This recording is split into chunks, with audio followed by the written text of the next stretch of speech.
I'd like to say thank you to Lee, Simon and Mike for inviting me to talk about my analysis.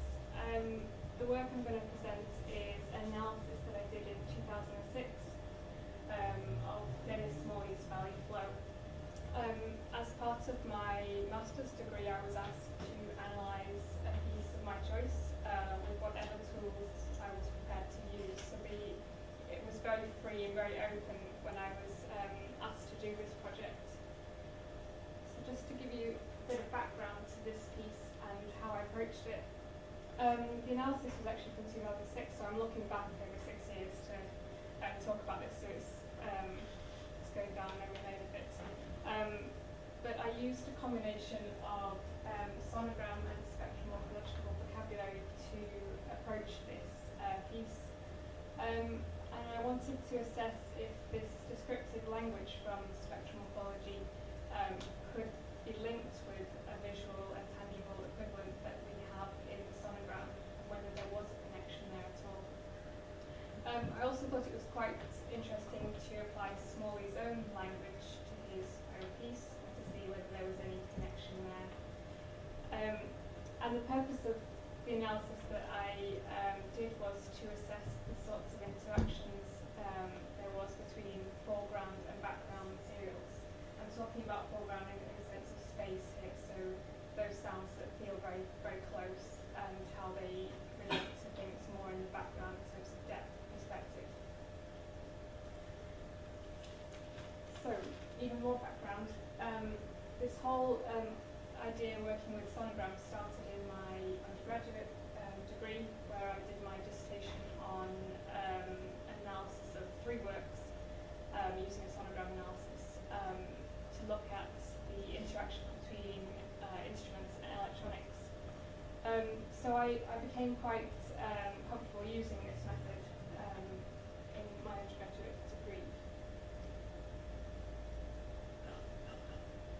So with Valley Flow, this is a work that's from 91-92. It's quite a long work of 16 minutes, and it has a strong evocation to a specific place. So you get a sense of the space and the shifting perspectives that are quite clear in the work. And this caught my attention, and that's why I wanted to hone in on this idea of foreground and background relationships. It's also got this idea of very strong source bonding. There are sounds that sound like something else, and there's sounds that are more abstract in nature. So I wanted to see if the sonogram would reveal any sorts of information on these materials. I also noticed that there was some recurring sound materials, and that could be another point of analysis which I was looking at.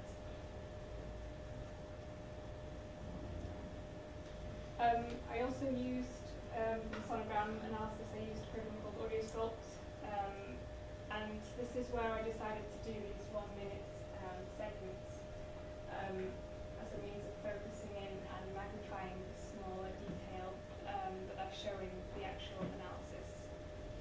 The reason why I didn't do an overall 16-minute jump was that at the time it didn't let me do a whole overview in AudioSculpt. I'm not too sure if it does allow you to do that now with more recent versions, but at the time it just wouldn't let anything over a 2-minute chunk actually through. It was just too much for it to deal with.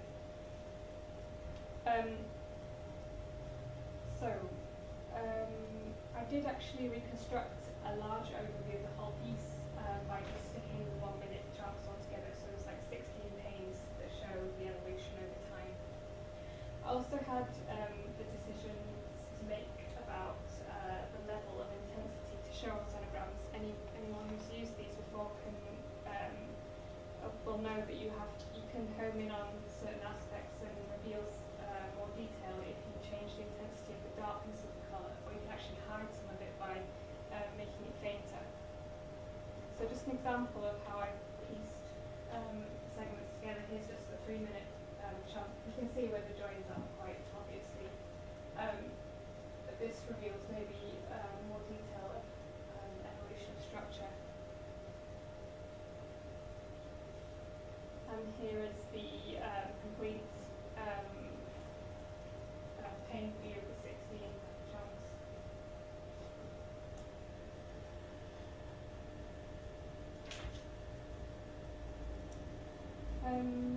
In terms of the spectromorphological side, I wanted to use this as a means of describing the detail that the sonogram revealed.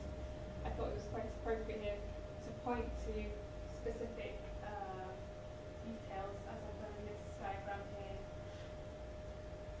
When I was making these, I was quite stunned at all the detail that was revealed and how quite nice it was and useful the images that came out of this.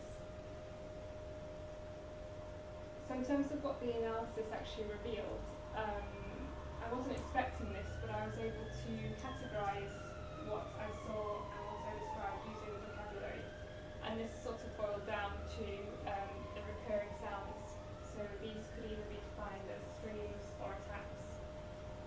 And I pointed these out with arrows and annotations in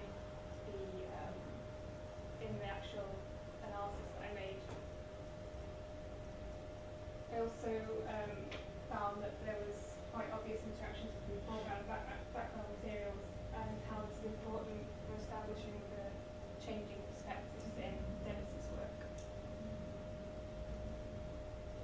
In terms of the longer term outcomes for this particular analysis for me, I think it had a huge impact on my compositional work. I was doing this project at a time where I was just starting out as a composer, so I was gathering ideas from other people and seeing this connection between attacks and more sustained material was quite influential for me.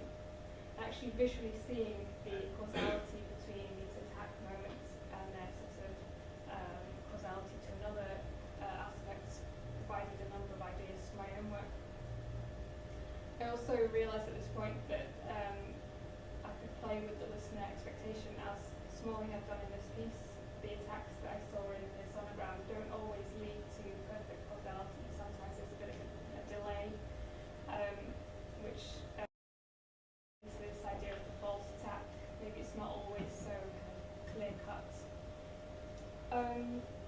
Also, this idea of unprepared attacks. I think this is Smalley plays with this quite a lot in this piece.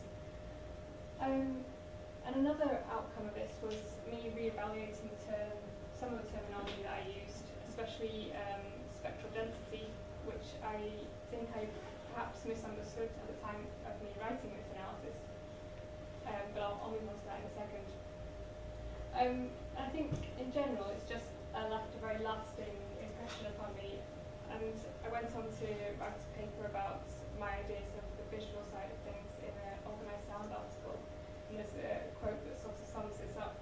If as listeners we're able to describe, visualise something as rewarding in perspective music, why not use the same vocabulary / images to inform our own compositional intentions? So I think that's what I've really taken away from this exercise.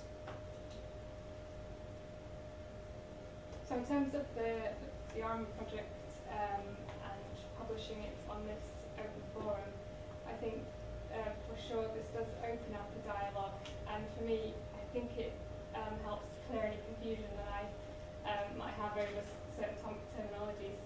This quote from Smalley wasn't as a result of the project, but he did have access to my my analysis in 2007, and I had the chance to discuss some of this with him, and he basically told me I'd misunderstood some of the terminology. So it was good that I got that feedback, and I think I would expect that more things would come to light from this project, being able to share what I've done with other people, and then that really does have this community sort of impact upon work that has been done in a sort of bubble. In terms of the feedback I got from the master's degree, there was one comment that sort of summed up a similar view that Lee Landy proposed in the feedback part of the RMO page. Basically, you tend to consider the analysis in terms of localized 1 minute sections. What does the identification of sound shapes and sound types reveal about the piece in terms of macro structure? Is this 1 minute at a time sonogram analysis restricted in a sense? I but at the time I was homing in on just very detailed parts of the piece, so I wasn't really looking at an overall structure. That wasn't really the purpose of my analysis. And this is sort of mirrored in Leland's comment as well. Further to this, I do agree that this project is a sort of space for comparative study. I quite like the way that Pete Batcher has uploaded his analysis on value flow as well. It gives me the opportunity to look at someone else's take on the same piece.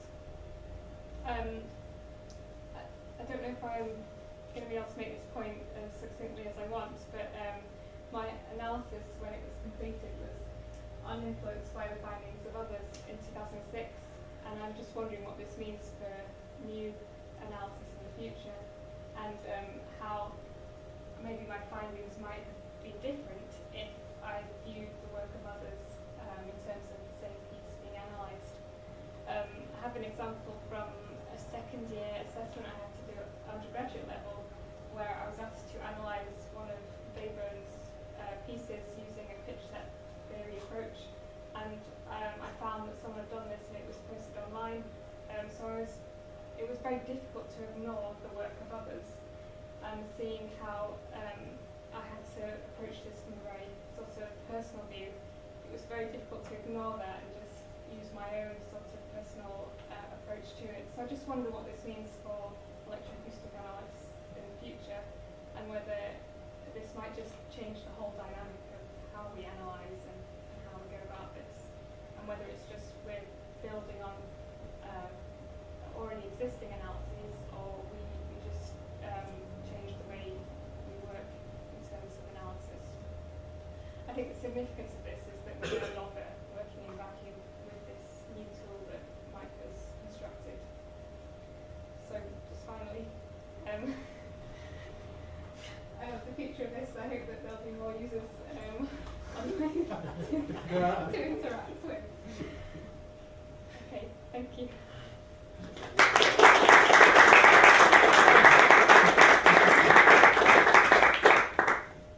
We have 2 minutes for questions while the next contributor sets up the presentation.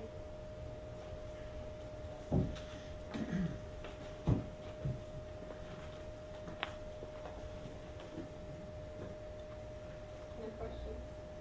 One low-level question. A sonograph, how is this different from a spectrograph? I'm not really familiar with this terminology. I'm not too sure actually.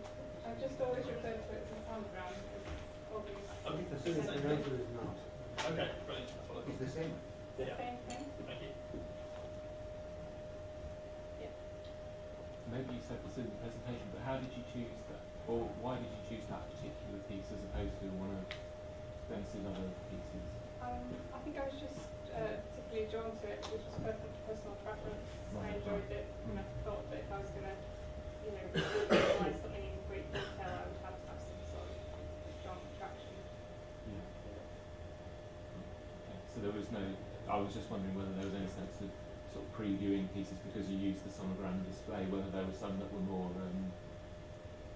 not susceptible, but appropriate for that kind of In approach. using the sonogram before, I think I found what was a suitable thing to analyse and what wasn't, perhaps, and I thought that it would be actually more viewable or easy to see background-foreground relationships in terms of intensity. When something's quite close and loud, it's darker on the sonogram itself.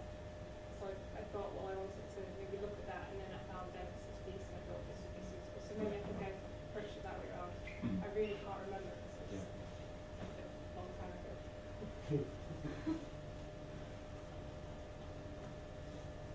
Okay, thank you, Manuela.